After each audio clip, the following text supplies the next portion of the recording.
बेटा अभी तक आपने इस चैप्टर में रीड किया कि ग्रिफिन जो साइंटिस्ट थे उन्होंने डिस्कवरी की कि किस प्रकार से, किस तरह से ह्यूमन बॉडी को इनविजिबल, ट्रांसपेरेंट बनाया जा सकता है।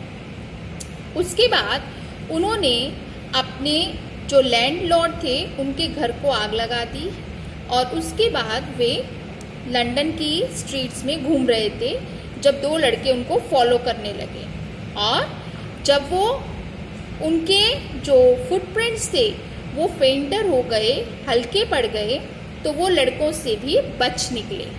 Then what happens next, let's find out from the reading. He escaped easily enough from the boys who followed his footprints in London. वो बहुत ही आसानी से लड़कों से बच निकले जो उनके फुटप्रिंट्स यानी कि उनके पैरों के निशान का लंदन में पीछा कर रहे थे। But his adventures were by no means over. पर उनके जो एडवेंचर थे, जो वो कर रहे थे कार्य, वो जो थे वो क्या कर रहे थे, खत्म नहीं हो रहे थे। वो किसी भी प्रकार से खत्म नहीं हो रहे थे। He had chosen a bad time of the year to wander about London without clothes. कहते उन्होंने chosen मतलब चुना था, बहुत ही गलत समय वर्ष का लंदन की गलियों में घूमने के लिए बिना कपड़ों के। लंदन की गलियों में बिना कपड़े के घूमने का बहुत ही गलत समय जो है उन्होंने चूज किया था, चुना था। It was mild winter, यह जो था ठंड का समय था। माइल्ड मतलब बहुत ज़्यादा ठंड नहीं थी, मीडियम जिसको आप कह सकते हैं। तो माइल्ड विंटर जो है वो समय जो था वो अब चल रहा था, बीच का, जो ना बहुत ज़्यादा ठंड ना ही बहुत ज़्यादा गर्मी, mild. The air was bitterly cold and he could not do without clothes. वो कहते हैं कि जो हवा थी वो बहुत ठंडी थी और वो बिना कपड़ों के कुछ भी नहीं कर सकते थे। Instead of walking about the streets, he decided to slip into big London store for warmth. Instead of walking, instead मतलब की बजाय, walking चलने की बजाय, about the streets गलियों में चलने की बजाय उन्होंने निश्चय किया कि वो लंदन के किसी बड़े स्टोर में जाएंगे for warmth, गर्मी लेने के लिए।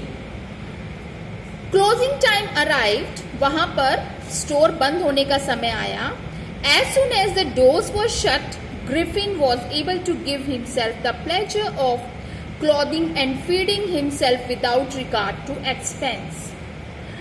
As soon as the doors were shut, जैसे ही दरवाजे बंद हुए, Griffin was able to give himself the pleasure of clothing and feeding himself. Griffin को मौका मिल गया, उसे बहुत ही खुशी हुई कि वो अलग अलग तरह के कपड़े पहनकर देख रहा था और अपने आप को खाना खिला रहा था, मतलब खा रहा था वो, विदाउट रिगार्ड टू एक्सपेंस। और उसे पैसे देने की कोई चिंता नहीं थी, खर्चे की कोई भी चिंता नहीं थी। आप समझ गए? लंदन के स्टोर में वो गया, वहाँ पर स्टोर बंद हो गया। बंद होने के बाद वो अकेला स्टोर में था, वहाँ पर सब कुछ था, कपड़े थे, खाने का सामान था, तो उसने कपड़े डाले, खाने पीने की चीज़ें ली और उसके लिए उसे कोई भी पैसा देना नहीं पड़ा। He broke open boxes and wrappers and fitted himself out with warm clothes. अब उसने सारे बॉक्सेस खोले, रैपर्स जो उनके ऊपर रैपिंग की गई थी उसको उतारा और जो भी गर्म कपड़े थे वो सब उसने पहन लिए। Soon with shoes and overcoat and a wide brimmed hat, जल्द ही वो किससे था? जूते पहने हुए था, ओवरकोट पहने हुआ था और वाइड एक चौड़ा सा ब्रिम वाला मतलब किनारी वाला हेड पहने हुए था। He became a fully dressed and visible person. और ये सब डालने के बाद वो पूरी अच्छी तरह से कपड़े पहने हुए और विजिबल पर्सन बन गया। विजिबल मतलब दृश्य जिसे आप देख सकते हैं।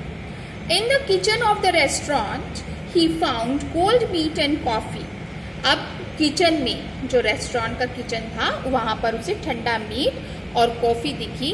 And he followed up the meal with sweets and wine taken from the grocery store.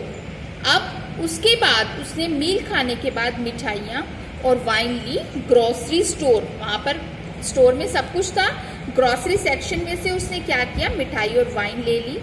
Finally he settled down to sleep on a pile of quills. और अंत में फाइनली वो एक पाइल मतलब ढेर, रजाइयों के ढेर पर सो गया। ठीक है बेटा, ये सब कुछ उसने लंदन स्टोर में किया। What did he do next will find in the reading while doing the reading in the next video.